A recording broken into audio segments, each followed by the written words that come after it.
Selamat malam, Romo, Bapak Ibu yang terkasih, dan juga teman-teman semua.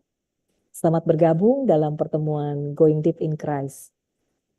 Barusan kita telah menyaksikan tayangan video pembangunan rumah meditasi Mater Scapularis di Nilo Maumere, Flores. Bagi Bapak Ibu yang tergerak untuk membantu karya Tuhan dalam pembangunan rumah meditasi Mater Scapularis di Nilo Maumere Flores, dapat ditransfer ke rekening Bank Rakyat Indonesia (BRI) dengan nomor rekening 4694 01 008 607 534 atas nama Oase Karmel, dan dapat menghubungi Romo Siriakus Dolu Ordo Karmel di nomor HP 0813 4812 3495. Kami mengucapkan banyak terima kasih kepada Bapak Ibu yang tergerak untuk membantu. Kiranya Tuhan memberkati kita semua. Sekarang kita akan mendengarkan pengajaran dari Romo Siriakus Dolu Ordo Karmel. Kita akan mendengarkan sabda Tuhan tentang keheningan dalam meditasi. Selamat malam, Romo Siriakus. Selamat malam, Ibu. Terima Ya, kasih. apa kabar, Romo? Baik-baik. Semoga Baik-baik di sana ya. baik-baik juga. Iya. Ya, baik-baik. Ya. Salam dari kami semua di sini. Terima kasih. Oke, baik. Silahkan Romo, bisa dimulai pengajarannya. Baik, selamat malam Bapak dan Ibu yang terkasih.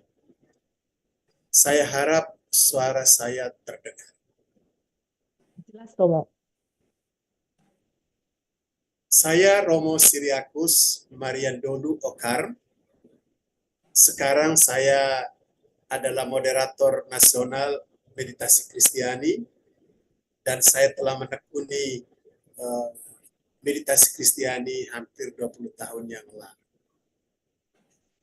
Senang bahwa saya diberi kesempatan untuk sedikit berbagi mengenai pengalaman meditasi, doa hening, dan karya penyembuhan ilahi kepada Bapak dan Ibu sekalian pada malam hari ini.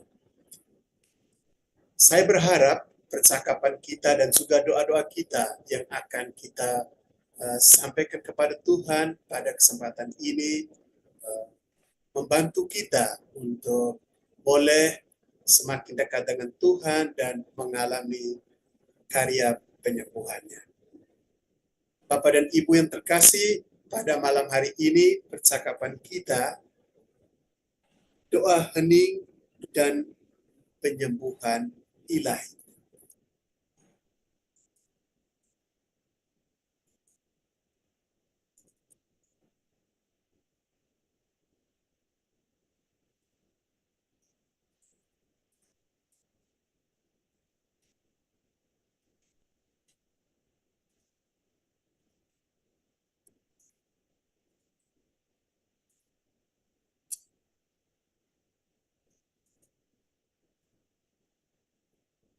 Ada dua bagian kecil yang mau kita bicarakan. Pertama, kita bicara tentang doa.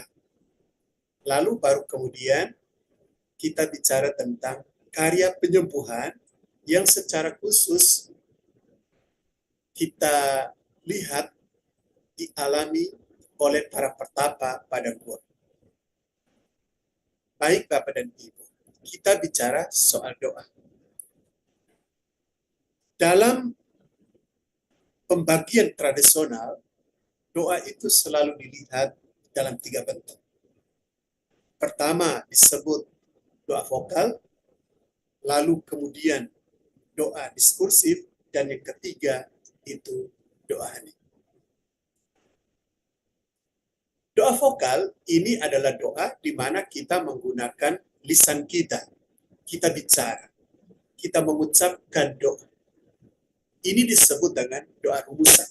Seringkali dibilang begitu. Umpamanya doa Salam Maria, doa Bapa Kami, dan lain sebagainya. Jenis kedua itu disebut dengan doa diskursif. Dalam doa diskursif ini, kita menggunakan kemampuan kita untuk berpikir, untuk berimajinasi. Dalam doa vokal, kita bicara. Dalam doa diskursif, kita memikirkan, kita merenungkan, kita berimajinasi. Tetapi dalam doa hening, kita tidak bicara, kita tidak memikirkan atau membayangkan sesuatu. Kita hanya diam. Maka ini disebut doa hati. Tidak bicara, tidak berpikir, diam. Dan seringkali, jadi ini doa hening ini seringkali disebut doa hati, seringkali juga disebut dengan ungkapan doa kontemplatif. Jadi sekali lagi, doa vokal, doa di mana kita mengucapkan doa-doa, kita bicara. Doa diskursif itu doa di mana kita memikirkan, kita berimajinasi. Orang bilang kita menggunakan daya jiwa, yaitu kemampuan untuk berpikir, kemampuan untuk mengingat, memori, dan kemampuan untuk merencanakan, niat, kehendak. Jadi, to think, to memory, dan to will, menghendaki. Sementara doa hening itu doa hati, doa kontemplatif, tidak berpikir dan juga tidak berbicara. Kita sorot sekarang doa hening. Doa hening ini disebut juga dengan doa kontemplatif. Doa hening atau doa kontemplatif ini punya beberapa ciri. Pertama itu pendek. Kedua, mengulang-ulang, repetisi. Dan yang ketiga, berirama. Terakhir itu konsistensi, terus-menerus. Jadi doa kontemplatif itu selalu bersifat pendek. Mengucapkan secara batin di dalam hati, jadi tidak bicara keluar, tapi di dalam batin kita mengucapkan sebuah doa yang seringkali disebut dengan kata doa atau mantra. Itu sifatnya selalu pendek, lalu diulang-ulang, kemudian pengulangan itu dilakukan secara berirama dan konsistensi, terus-menerus, keajekan. Dalam doa kontemplatif, konsistensi terus-menerus ini menjadi satu ciri yang menentukan apakah doa ini berpengaruh atau memberikan buah baik atau tidak terhadap hati kita dan hidup kita, itu tergantung pada konsistensi. Dalam doa kontemplatif, konsistensi itu menentukan.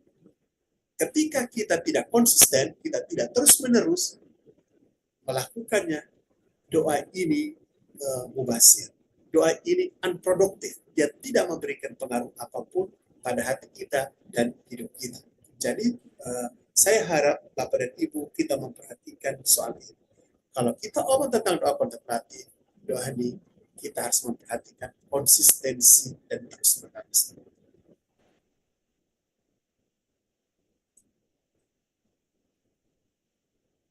Dalam doa kontemplatif ini, doa hati ini, mengulang-ulang, repetisi,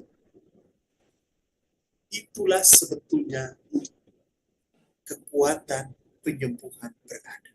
Jadi, kalau dikatakan pendek, ulang-ulang, berirama, konsisten, terus-menerus, kita harus mengatakan bahwa aspek mengulang-ulang, aspek repetisi dari doa kontemplatif ini, di dalam pengulangan inilah kekuatan penyembuhan itu berada.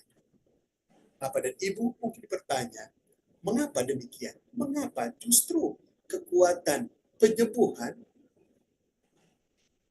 dalam doa kontemplatif itu terjadi karena sifat mengulang-ulangnya itu?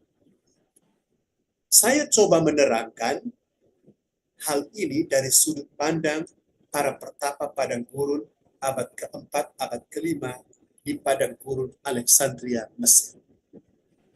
Jadi saya coba menerangkan kekuatan penyembuhan dalam doa kontemplatif, dalam doa hening itu berdasarkan pengalaman para bapak pada gurun Mesir abad keempat, abad kelima. Bapak dan Ibu yang terkasih, para pertapa pada gurun abad keempat, abad kelima, itu sebetulnya siapa mereka itu? Sederhananya, mereka itu bukan imam. Mereka bukan teolog, orang yang ahli dalam ilmu iman. Mereka juga bukan orang pandai. Mereka adalah orang-orang sederhana. Mengapa mereka pergi kepada guru? Alasan utama mereka pergi kepada guru ialah bahwa mereka ingin melihat Allah. Perhatikan hal ini. Para petapa, orang-orang sederhana itu, bahkan orang-orang buta huruf, tidak bisa membaca, tidak bisa menulis itu. Mereka pergi kepada guru untuk melihat Allah. Kita kemudian teringat apa kata Yesus dalam khotbah di bukit. Berbahagialah orang yang murni hatinya, karena mereka akan melihat Allah. Jadi para pertapa ini, para pertapa padang gurun ini, hidup mereka itu merupakan ungkapan dari khotbah di gunung, khotbah di bukit. Yang murni hati melihat. Dalam perjalanan batin mereka untuk melihat Allah itu, dalam usaha mereka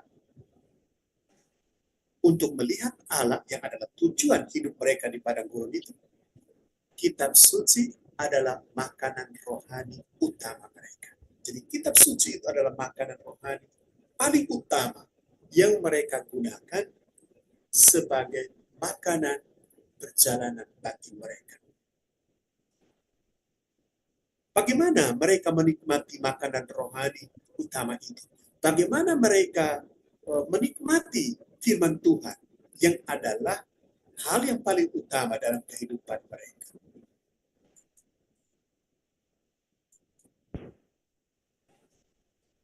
Seperti sudah saya singgung tadi, mereka adalah orang-orang yang tidak berpendidikan, orang-orang buta huruf. Jadi kalau mereka adalah orang-orang yang tidak berpendidikan, orang-orang buta huruf, Bapak dan Ibu, kita bisa bayangkan, berarti mereka tidak tahu, tidak bisa membaca Alkitab. Mereka tidak bisa membaca kitab suci.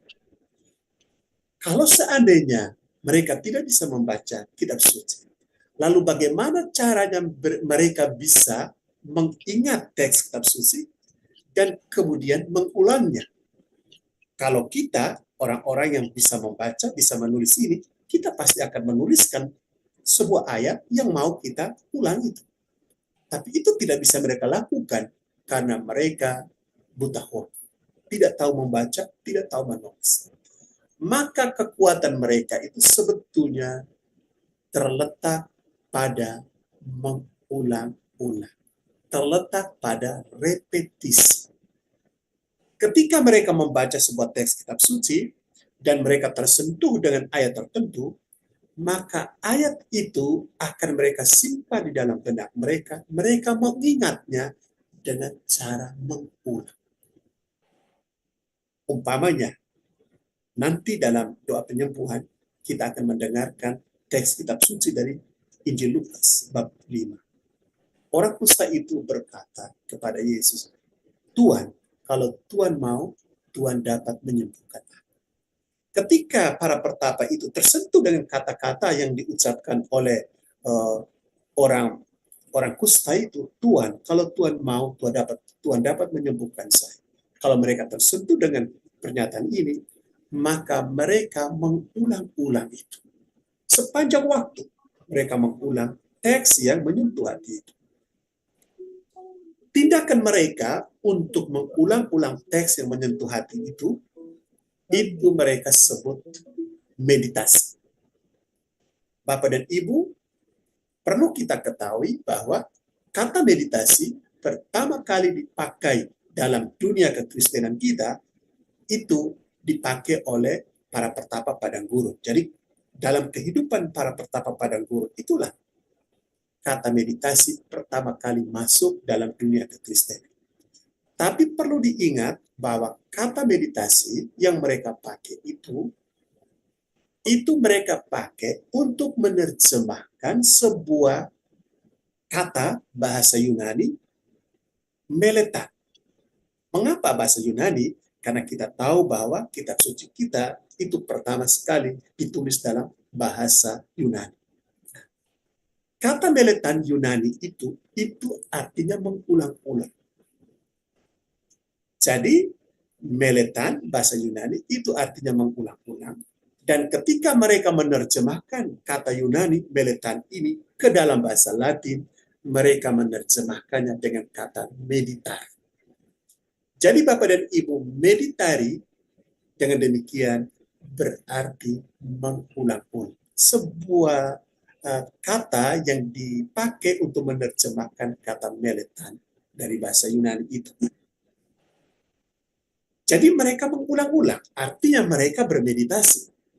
Bagaimana mereka bermeditasi? Apa yang mereka lakukan dalam meditasi?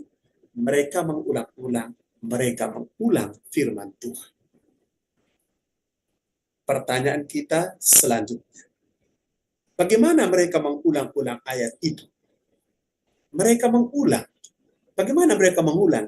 Mereka mengulang seperti sapi mengunyah-ngunyah rumput. Jadi kita tahu sapi, kita tahu rumput, dan kita juga mungkin pernah melihat bagaimana sapi memakan rumput, mengunyah-ngunyah rumput. Tindakan sapi mengunyah-ngunyah rumput sampai halus, untuk kemudian dia telan, bahasa Latin itu ruminatio. Jadi mereka melakukan ruminatio. Mereka melakukan pengunyah-ngunyahan terhadap firman itu. Sampai firman itu betul-betul hancur, hangus, dan kemudian masuk ke dalam tubuh mereka dan menghidupi mereka. Jadi itulah cara mereka mengulang-ulang firman itu. Bapak dan Ibu yang terkasih, praktek mengulang-ulang sebuah teks kitab suci ini yang disebut ruminatio itu dalam bahasa Latin. Ini sebuah praktek yang umum dalam kehidupan pertapa padang gurun. Kita bisa bayangkan begini, para pertapa, orang-orang buta huruf ini, seminggu sekali biasanya pada hari Minggu, mereka berkumpul di keliling abasnya. Jadi bersama dengan abas, pemimpin rohani mereka, para pertapa ini, rahib-rahib padang gurun ini berkumpul setiap minggu. Mereka berkumpul, lalu kemudian yang pandai, yang bisa membaca Alkitab, firman Tuhan, dipersilakan untuk membaca. Mereka yang lain, para rahib yang lain, mendengarkan dengan baik. Ketika yang bisa membaca itu membacakannya, mereka mendengarkan dengan baik, dan mereka coba menangkap ayat yang menyentuh hati mereka. Dan ayat itu kemudian mereka ulang.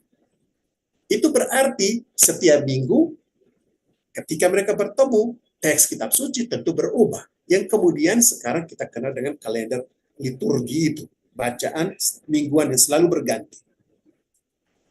Tetapi ada sebuah perkembangan terjadi dalam kehidupan mereka. Ada sebuah kecenderungan di mana mereka itu memilih sebuah teks yang tetap, walaupun setiap minggu itu bacaan berubah, berganti-ganti menurut kalender, katakan begitu, tapi teks yang mereka pakai untuk mengulang itu selalu sama. Pada waktu itu, sebuah teks yang paling favorit itu adalah teks dari Mazmur 70 ayat 2, yang bunyinya, "Ya Allah, bersegeralah menolong aku. Tuhan, perhatikanlah aku." Jadi teks Mazmur 70 ayat 2 ini teks favorit yang selalu dipakai hampir kebanyakan dari para pertapa itu. Sebentar, saya ingin katakan, praktek doa mengunyah teks yang sama, tidak diganti-ganti, walaupun bacaan kitab suci setiap minggu itu berubah, Inilah yang mereka sebut dengan doa monologistos. Mono artinya satu, gistos, logistos, logos itu kata atau ilmu. Jadi kata yang satu, kata yang sama, atau ayat yang sama, itu diulang-ulang. Dan teks yang paling favorit itu adalah Mazmur 70 ayat 2. Ya Allah, bersegeralah menolong aku. Bapak dan Ibu yang terkasih. Ini terjadi pada abad keempat, abad kelima. Nanti kita akan tahu dalam sejarah bahwa pada abad ke-6, ketika muncul Santo Agustinus dan gerakan Benediktisme itu, Santo Agustinus pada abad ke-6 ketika bicara kepada para rahib Benediktin awal, dia bilang, kalau kamu berdoa, baiklah kamu ingat apa yang selalu diucapkan oleh para rahib padang gurun. Mazmur 70 ayat 2. Ya Allah, bersegeralah menolong aku. Oleh karena itu, Bapak dan Ibu, sampai hari ini, kalau kita pergi ke seminari, kita pergi ke biara-biara, orang-orang yang melakukan apa yang disebut dengan doa brevir atau ofisi, mereka selalu memulai doa brevir atau doa ofisi suci itu dengan seruan, Ya Allah, bersegeralah menolong aku. Jadi kita akan tahu bahwa ternyata seruan ini mengawali doa brevir dengan seruan, Ya Allah, bersegeralah menolong aku, itu sudah berlaku, sudah muncul sejak abad ke-6 oleh Santo Benediktus. Jadi kita berada dalam sebuah tradisi yang panjang. Bapak dan Ibu yang terkasih, praktek doa monologistos yang cenderung mengambil satu ayat dan memegang ayat itu terus-menerus untuk diulangi sepanjang waktu, pagi, siang, sore, malam, kapanpun, dan dimanapun, praktek inilah yang kemudian sekarang diberi nama baru meditasi Kristiani. Jadi kalau Bapak dan Ibu pernah dengar meditasi Kristiani, kita perlu tahu bahwa meditasi Kristiani itu sesungguhnya adalah nama baru untuk doa monologistus. Meditasi Kristiani itu adalah doa kuno yang diperbaharui, yang dimodifikasi. Dan perintah rohani, instruksi rohani dari meditasi Kristiani itu amat sederhana. Duduklah dengan tenang, duduk dengan punggung tegak, ucapkan mantra Anda. Ucapkan dari awal hingga akhir meditasimu. Lakukan meditasi 2 kali sehari. Jadi, duduk dengan tenang, duduk dengan punggung tegak, tutup matamu, ucapkan mantra, ucapkan kata doa, ucapkan sebuah ayat dari kitab suci, ucapkan dari awal hingga akhir meditasi. 2 kali sehari kita harus bermeditasi. Oke, itu kita omong tentang meditasi Kristiani. Dan kata yang diusulkan oleh meditasi Kristiani itu adalah kata Maranatha, datanglah ya Tuhan. Jadi sekali lagi, praktek doa meditasi Kristiani dengan kata yang diusulkan adalah Maranatha, itu sebetulnya nama baru berasal dari praktek doa monologistos para Bapak padang gurun. Saya mau cerita sekarang tentang praktek doa monologistos dalam kehidupan para Bapak padang gurun.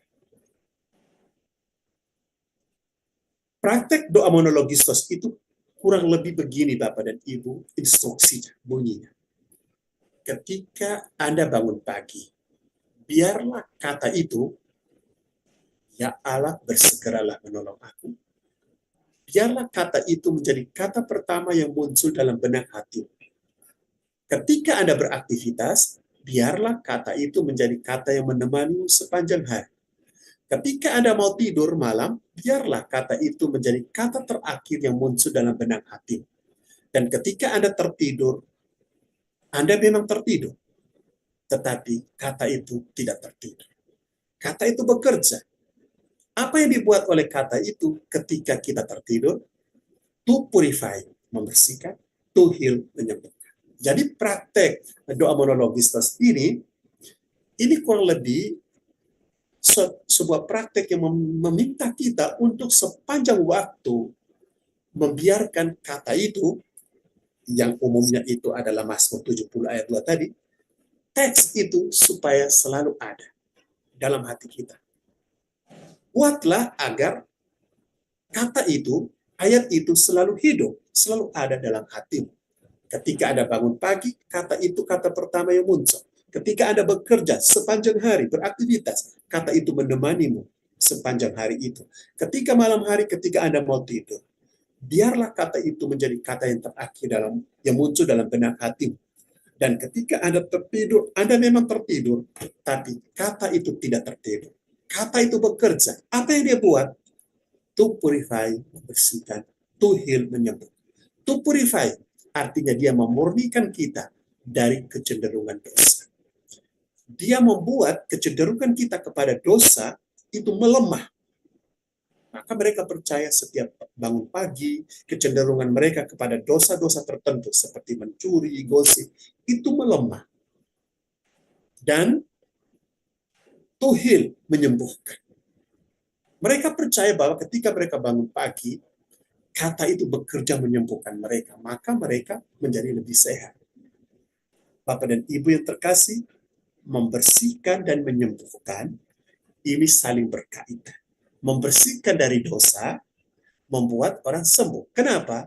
Karena mereka percaya sumber dari segala penyakit itu adalah dosa. Jadi kalau kata itu membersihkan orang dari dosa, melemahkan kekuatan dosa, maka pada saat yang sama mereka menjadi lebih baik. Mereka mengalami penyembuhan. Kata itu, ayat itu bekerja, itu tidak serta-merta. Tidak serta-merta. Kata itu membersihkan dan menyembuhkan hanya kalau kata itu kita ucapkan dengan penuh iman. Iman yang bagaimana? Saya percaya bahwa dalam kata itu, bahwa dalam perikop ini yang saya pakai, untuk saya ucapkan terus-menerus ini, Tuhan hadir. Bagi orang Yahudi, Tuhan hadir selalu dalam firman-Nya, dalam sabda. Dan ya Allah bersegeralah menolong aku, Mazmur 70 ayat 2 itu adalah firman Allah. Maka Tuhan hadir dalam firman itu. Dalam seruan ya Allah bersegeralah menolong aku. Tuhan hadir. Ketika kita mengucapkannya, pada saat itu Tuhan hadir bersama kita. Jadi kita harus mengucapkan dengan iman. Oleh pengucapan firman itu, Tuhan hadir bersama kita. Kemudian kita mengucapkan dengan cinta. Jadi tidak asal serta-merta, begitu saja, tapi dengan perasaan cinta. Kita mencintai kata itu. Kita mencintai, kita mengasihi perikop, teks yang kita jadikan sebagai kata doa, sebagai mantra.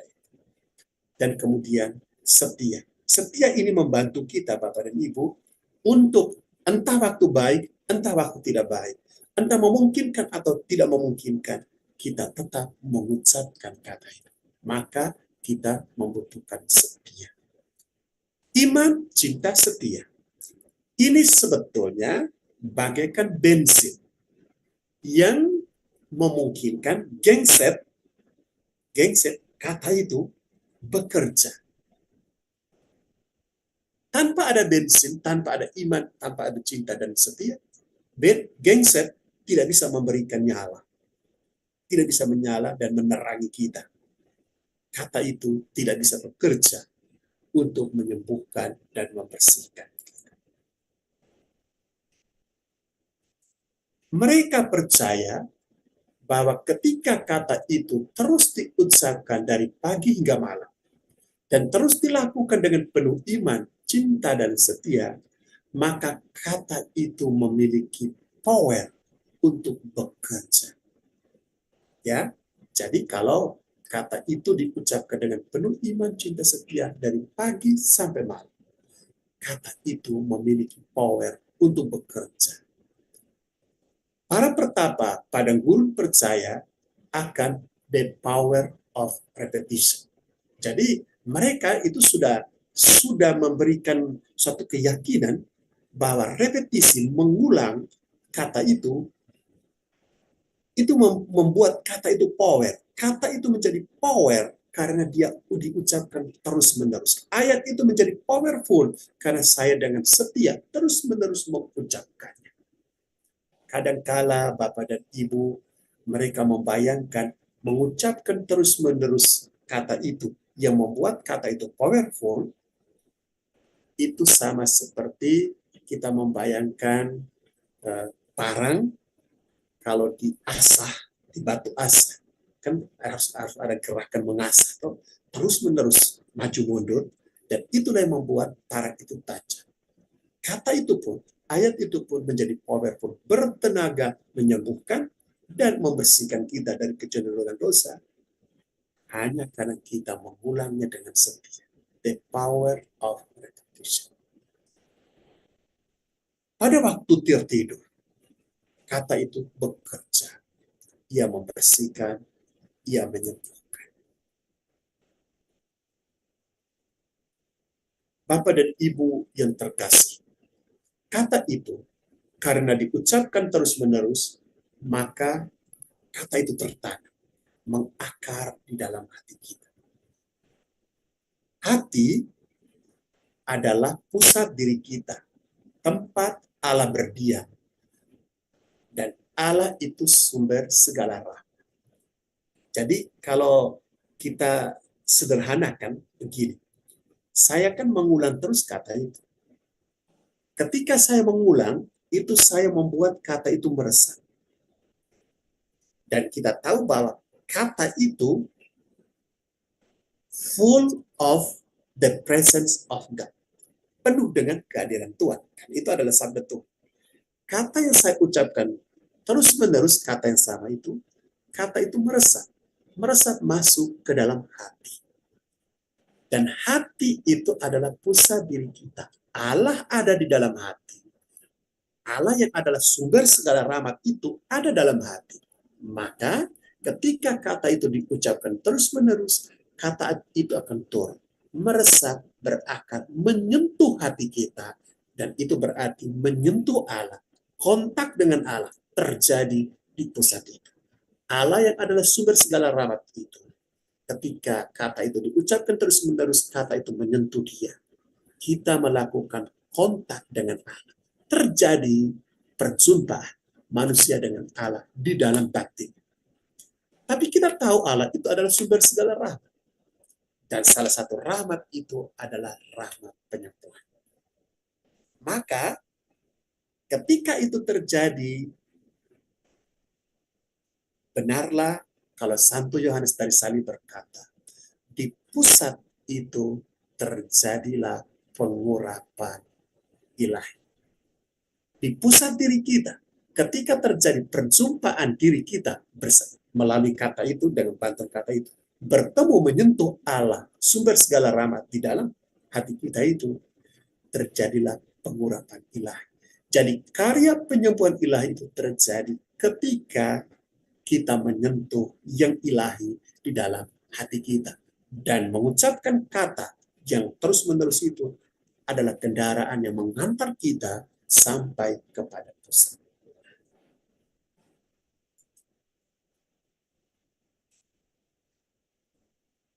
Selain itu, kita juga perlu memahami bahwa ketika kata itu berakar di dalam Allah, berakar di dalam hati, itu berarti berakar di dalam Allah. Allah yang ada di dalam hati itu.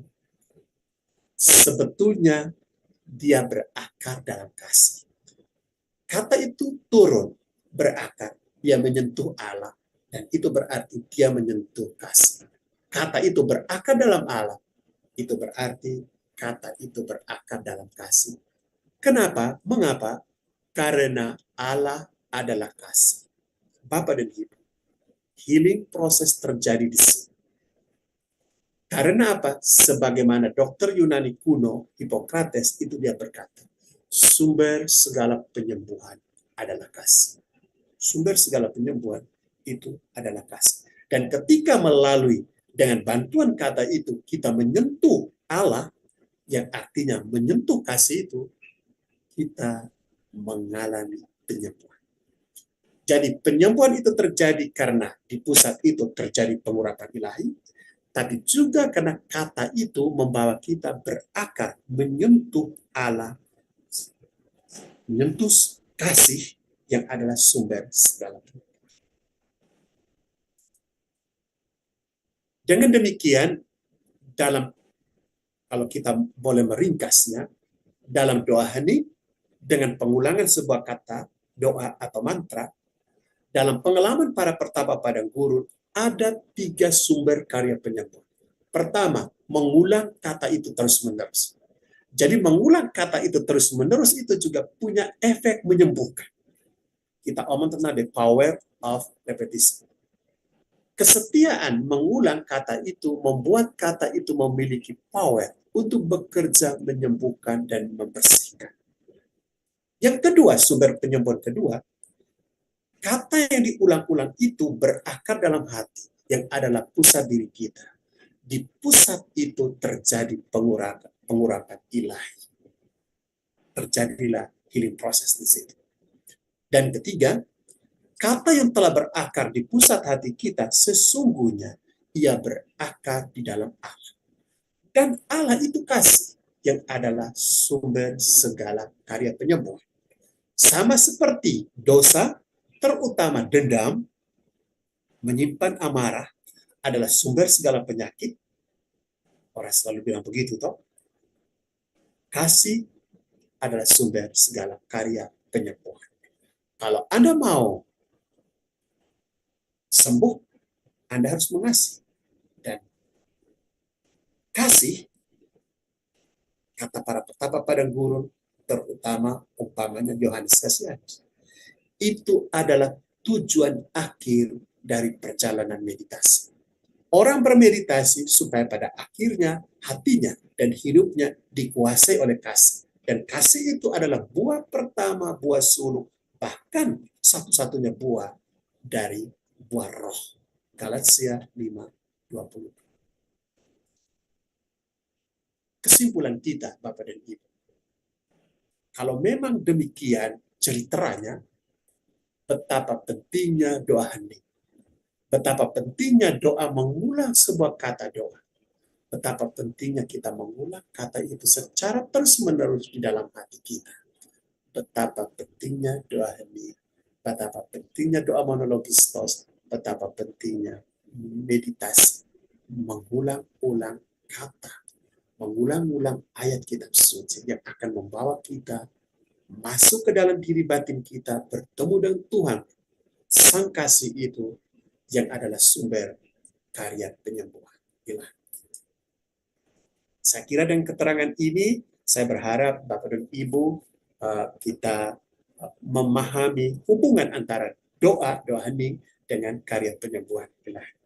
Sekarang, bagian terakhir dari percakapan ini, saya ingin menunjukkan bagaimana kita melakukan doa penyembuhan seturut praktek kebiasaan yang dilakukan oleh para Bapak padang gurun itu.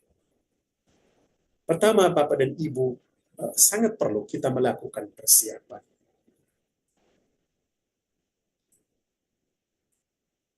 Duduklah di tempat doa atau pojok doa di rumah kita, di mana di situ ada salib, patung Ibu Maria, lilin, dan barang rohani lainnya. Jadi kita membayangkan bahwa di rumah kita masing-masing atau di kamar kita itu ada ruang, ada space, ada pojok di mana kita jadikan pojok doa. Oratori, di mana ada salib, ada rosario, ada lilin bernyala di situ. Kita duduk di situ. Lilin bernyala itu perlu karena itu menciptakan rasa hadirat Allah. Membantu kita untuk menikmati kehadiran Allah bersama kita pada saat itu. Didukung tentu oleh keheningan, oleh ketenangan, ruangan itu dan hati kita. Kita duduk dengan tenang. Ini persiapan. Kemudian, sekarang bagaimana kita melakukan doa penyembuhan seturut praktek para Bapak padang gurun. bacalah sebuah perikop Injil mengenai kisah Yesus menyembuhkan orang sakit. Bisa 2-3 kali kita membaca. Ambil sebuah teks atau ungkapan yang menyentuh hati.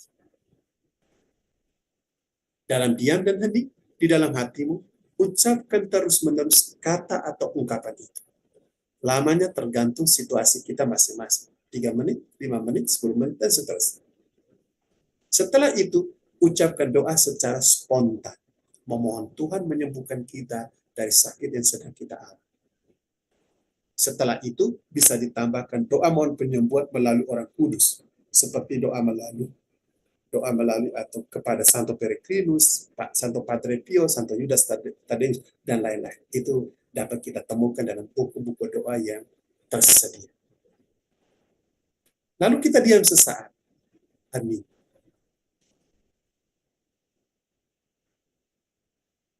Waktu diam sesaat hening itu, setelah itu kita akhiri doa penyembuhan ini dengan doa Bapa Kami, 3 kali Salam Maria, dan 1 kali kemuliaan. Jadi itulah yang kita buat. Kita baca teks, lalu kita ambil teks yang menyentuh hati, lalu kita diam, kita mengulang teks yang menyentuh hati itu beberapa menit. Sesudah itu kita mulai doa secara spontan. Doa mohon Tuhan menyembuhkan sakit saya. Tangan saya yang sakit ini Tuhan jamalah dan sembuh. Sesudah itu kita bisa tambahkan umpamanya doa kepada Santo Peregrinus. Itu orang kudus pelindung penderita kanker itu. Sesudah itu kita diam untuk membiarkan meresapkan doa-doa kita itu. Sesudah itu kita mulai doa Bapa Kami, Salam Maria.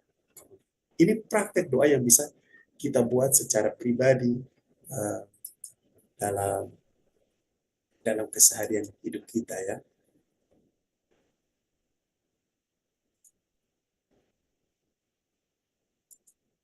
Dengan petunjuk praktis mengenai bagaimana berdoa bersama para Bapak Padang Gurun untuk karya penyembuhan ini, percakapan kita itu berakhir di sini.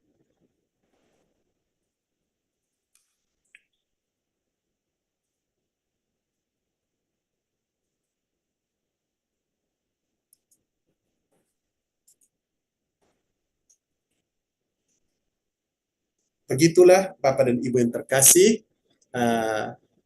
percakapan kita mengenai doa hening dan karya penyembuhan. Saya harap cukup jelas, dan sesaat lagi kita akan masuk dalam doa penyembuhan. Saya akan mendoakan Bapak dan Ibu, dan untuk itu saya beri kesempatan kepada MC untuk mengantar kita masuk dalam karya penyembuhan, doa penyembuhan. Silakan. Baik, terima kasih Romo untuk pengajarannya. Betapa penting doa hening, pengulangan atau repetisi sebuah kata doa menjadi kekuatan dalam penyembuhan. Semoga pertemuan ini menjadi berkat untuk kita semua. Tuhan memberkati.